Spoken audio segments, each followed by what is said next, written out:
Hello and welcome to This Week in East Brunswick, the Township's own news and information program. First up today, we'll have information about the Township's leaf collection program from Director of Public Works Thomas Van. Then we'll learn about the 25th Annual Turkey Trot held at East Brunswick High School from Manager of Recreation and Parks, Karen Burke. Amy Fisher, Public Information Officer for the school system, will have the latest on what's going on in the schools. Then we'll look in as first graders visit the library. Dolly Vasta, the Township's Arts Coordinator, has an arts update, and consumer advocate Adrian Eisner has more information on your Thanksgiving turkey. We'll also have our weekly constitutional comment, this week from Dana Gottlieb. And we'll close with our Township Council review. But first, here's what's on Channel 8 next week. Monday morning at 10, it's Look Great, Feel Great with Nora Kulik. At 10:30, it's Kid Stuff with folk singer Barry Polisar. Tuesday at 7 p.m., it's Eye on the Library, Channel 8's new program focusing on the East Brunswick Public Library. And at 7:30, it's John Magliaro's Sports Talk and a discussion of sports medicine with Dr. David Scott, Director of Sports Medicine at Rutgers University. At 8 p.m., it's About East Brunswick with the Mayor. Join Mayor Fox and his guests for an update on the garbage situation. Wednesday at 3 p.m., it's Stories for the Kids, read by East Brunswick librarians. And at 4, it's 18, another new Channel 8 program focusing on teenagers here in town. At 7:30 p.m., it's For Art's Sake with Dolly Vasta, and a program on arts for special populations. At 8 p.m., it's The Arts, produced by the Middlesex County Cultural and Heritage Commission. Due to the Thanksgiving holiday, there will be no cablecast on Thursday. Check our Channel 8 program guide for repeats of all our shows. Now let's join Director of Public Works, Thomas Van. It's that season again. We have all the leaves down. In the background you can see that there's crews out here on Jensen Street collecting the leaves. We're now on our third week of leaf collection. We now have over a quarter of the leaves are already collected. If your street hasn't been done, you can count on it being done within the next few weeks.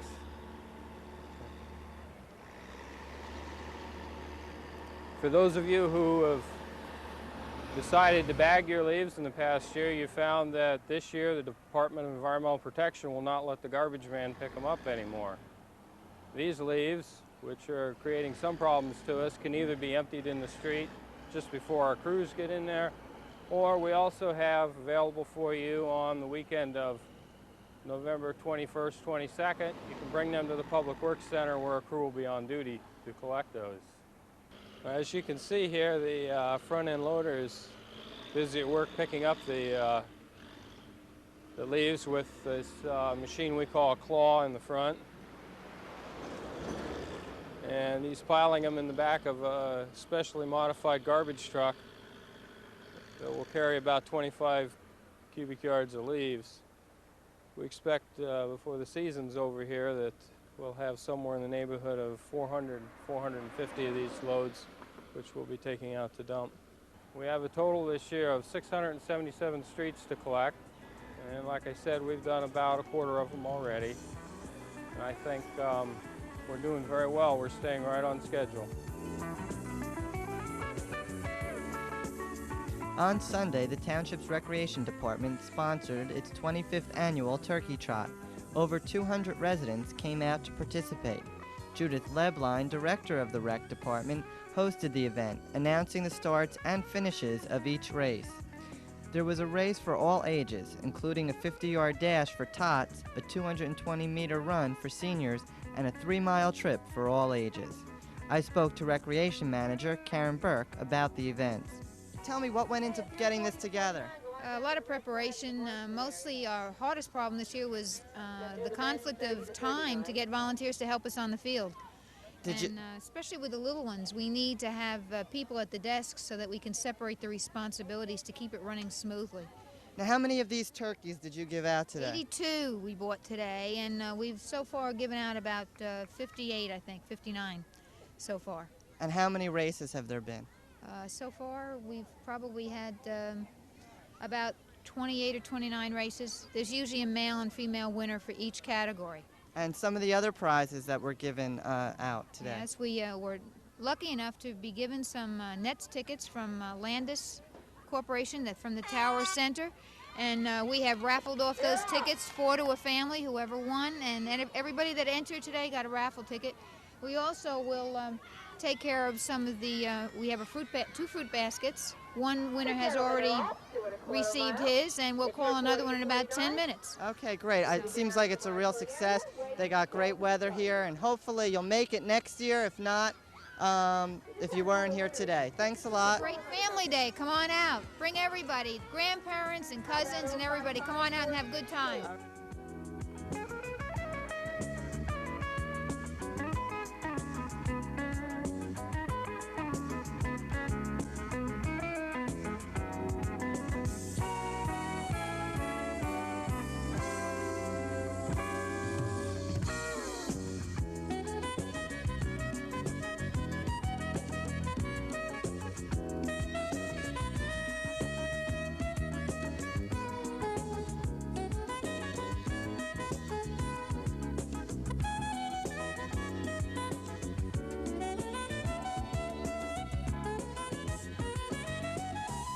That's all for now. I'm Stuart Davis at the East Brunswick 25th Annual Turkey Trot.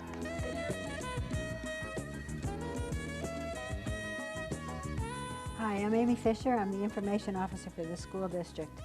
As a result of a resolution sponsored by Senator Bill Bradley, Congress has declared this week as Geography Awareness Week. And the school system is having a variety of activities in observance of the event. For example, at Hammersholt School, on Friday, we're going to have geography bees for both grade levels at the school. And they'll be run like spelling bees. Instead of spelling words, the students will answer questions related to geography. Channel 8 was at Irwin School at the beginning of the week for one of the activities that's going on there. And I have with me Principal Lucille Fisher from Irwin School, who's going to tell us some of the things that are going on at her school. Well, to enhance the children's learning of geography every day of the week, since the beginning of the school year, I give a question of the day, geography, question of the day for the entire school. And in the primary grades, I know that the teachers have to help children locate the answers. In the upper grades, the children do it themselves. And we meet in the lunchroom, and we discuss the question of the day. In addition, two teachers, a second grade teacher, Mary Ann McEwen, and a third grade teacher, Lisa McMullen, came in on a Saturday, spent the entire Saturday, about a week and a half ago, on a scaffold, painting this mural that you see before you now. In addition, their classes, the students in all second grades, plus this third grade class, will be doing reports once a week, and they will give these research reports to the lower grade students during lunchtime. They will focus in on a particular country, and the countries will be designated by stars. It's a little hard for 7-year-olds to reach the map, so we have stars outlining the countries that we're speaking about, and when and where possible, children will bring in objects from that country and dress in the native dress. Some of the activities that the other grades are doing, first grade will be painting the world on balloons. Fourth grade is having a Heritage Day, and I am sponsoring a map contest for the entire school. I invite groups of children in at lunchtime, and I give them a blank map. Right now, we're dwelling on the United States. I give them a blank map, and I give them no less than 10, not more than 15 minutes to identify as many states as possible. And the kids are really excited about this. Yes, I like the title you have for the activity you have in the lunchroom, where you call it Continental Lunch. I think that sounds really special. And everybody seems to really enjoy it and pay attention to what the other children are saying. They really are focused in. Yeah. Thanks a lot, Lucille, for being here. I also want to congratulate Ronald Kim, one of our Churchill Junior High School students, who was one of 52 8th graders from all over the state who were chosen to be in the State Geography Awareness Championship Finals. And those students were chosen on the basis of their scores on a geography test. And the finals were held at Rutgers and conducted by Senator Bradley. Finally, if you're looking through the National Geographic for this month, you might see a familiar face. It's Catherine Takvorian, who's a teacher at Hammersholt School. And her picture is in National Geographic along with Senator Bradley and 3 other New Jersey teachers. The teachers were at the Summer Geography Institute, sponsored by National Geographic magazine in Washington, D.C. this summer. Although this week is a special emphasis on geography, the emphasis will also continue in the schools throughout the year.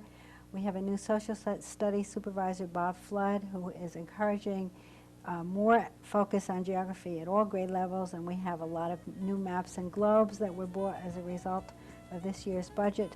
So we should find that our students are knowing more and more about the world around them.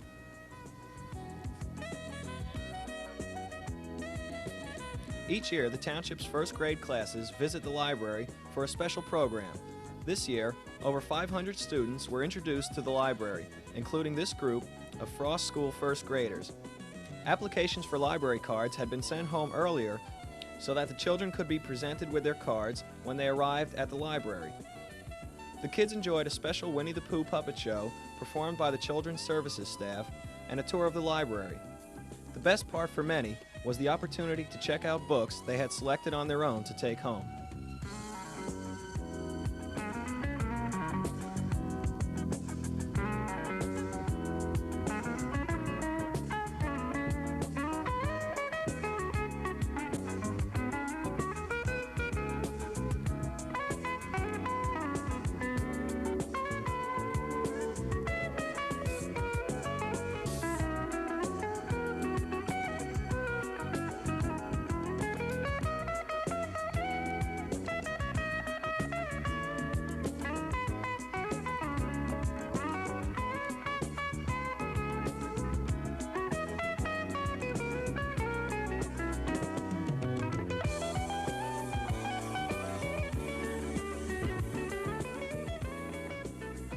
Hello, my name is Dana Gottlieb. I'm a 9th grader at Churchill Junior High School, and I will be presenting this week's comment on the Constitution. My topic is who attended the Philadelphia Convention and what had they agreed to do. Since the Articles of Confederation caused so many problems, several notable leaders proposed that representatives from all the states hold a meeting. Eventually, 55 delegates showed up at the meeting. It was a group of remarkable men that we now call framers of the Constitution. The average age was 42, but most of the men were pretty young. The youngest man was 27.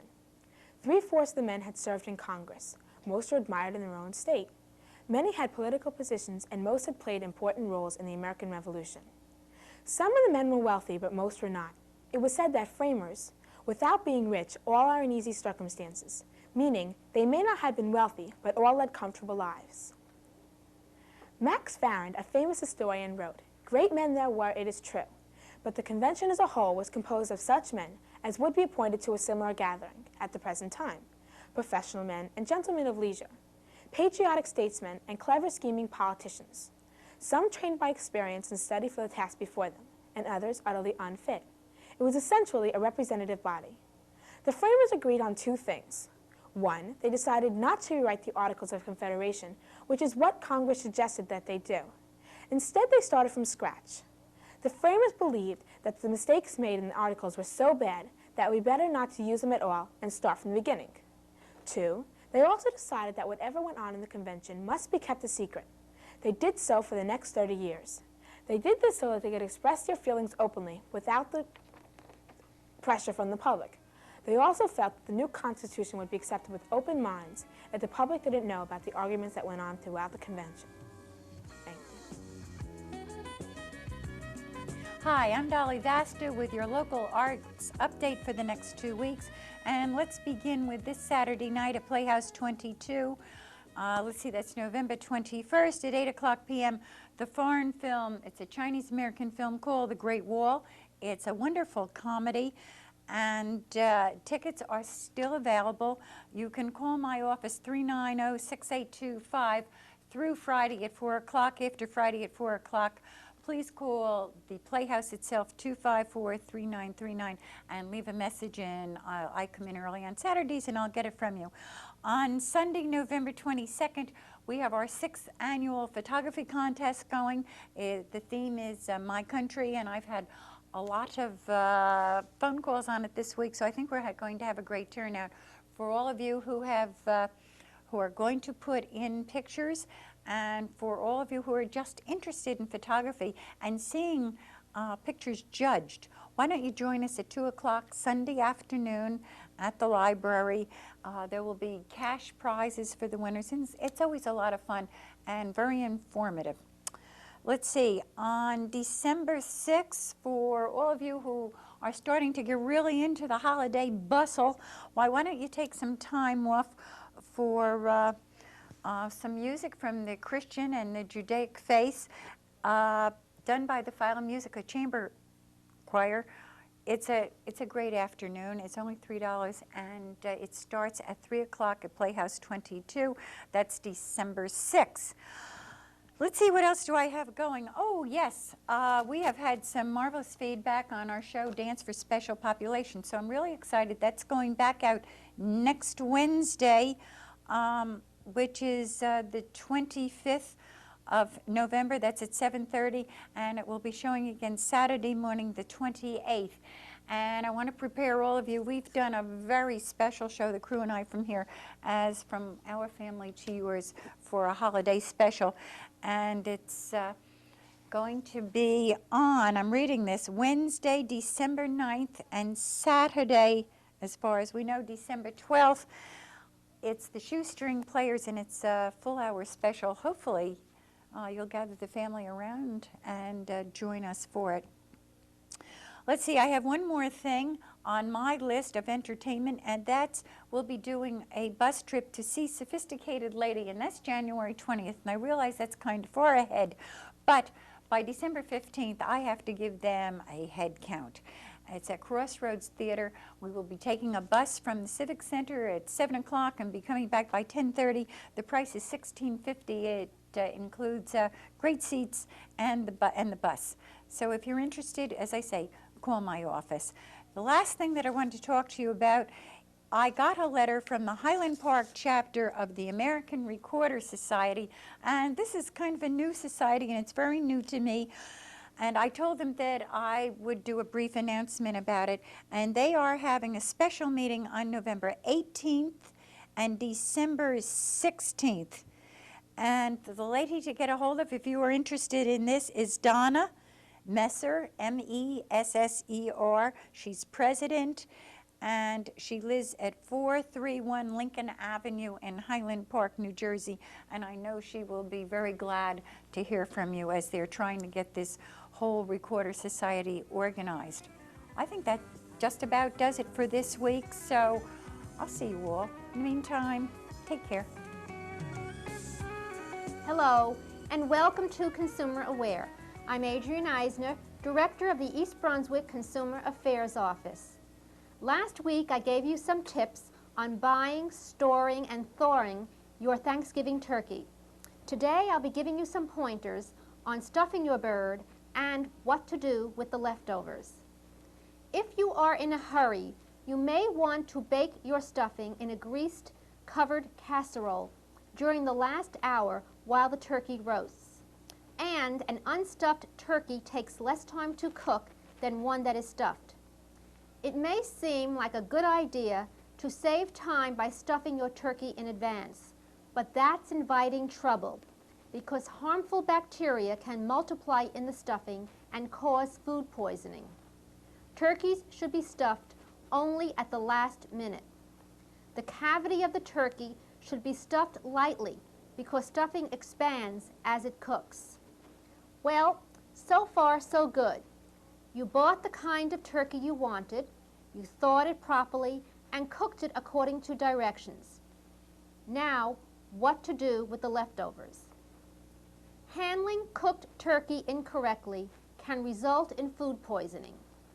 Think of the post-cooking stage as a countdown, which begins when you take the turkey out of the oven.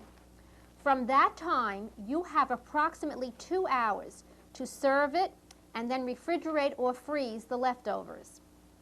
If it is left for a longer period of time, the bacteria that cause food poisoning can multiply to undesirable levels. It is important to take out all of the stuffing from the turkey as you remove it from the oven. Leftover turkey will keep in the refrigerator for 3 to 4 days. Stuffing and gravy should be used within 1 to 2 days. Bring leftover gravy to a rolling boil before serving. For longer storage, package items in freezer paper or heavy-duty aluminum foil and freeze them. frozen turkey, stuffing, and gravy should be used within 1 month. If you have any further questions on poultry food safety, you can call the United States Department of Agriculture Meat and Poultry Hotline at 1-800-535-4555. If we can be of further assistance to you at the East Brunswick Consumer Affairs Office, please call us. We're in the office in the municipal building, Monday through Friday, from 9 a.m. until 5 p.m. Telephone number is 390-6954. Thank you for joining me on Consumer Aware. See you again next time. At Monday night's council agenda meeting, some of the township's newest residents came out to complain. Townhouse owners from Fox Meadow off Ruse Lane told the council a fence should be built around their community. They say a ditch caused by Ireland's Brook threatens children in the area who may sleigh ride into it. Other residents at the meeting told the townhouse owners that if they want a fence, they should build it themselves. Council members will take the request into consideration. And residents are still complaining about the mess leaves are causing in town. In the action portion of the meeting, the council members discussed renewing the newspaper recycling contract with Easter Seals. Although some residents and councilmen complained Easter Seals is sometimes late, Mayor William Fox urged the council to renew the contract. He says Easter Seals offers the least expensive service while providing employment for the developmentally disabled. Also, Councilman Joseph Hudak is still pushing for his health department. Upon review, the administration estimated a health department could cost 3 times what Mr. Hudak predicted. But the council decided to have a committee analyze the proposal. And the council reviewed a request for funds to provide basic maintenance to parking lots and basketball courts at the community beach. Councilman Russell Walker said he will inspect the condition of the park himself before making a decision. And Township Engineer Bill Tanner presented a proposed site for a new senior citizens housing project. The location is on New Brunswick Avenue and Ruse Lane, on 2.5 acres of township-owned property. The original site was part of a huge development project proposed on the Kellerman and Lipinski farms, known as Town Center, but recent ordinance changes may have killed that proposal. That's all for this week. Thanks for watching.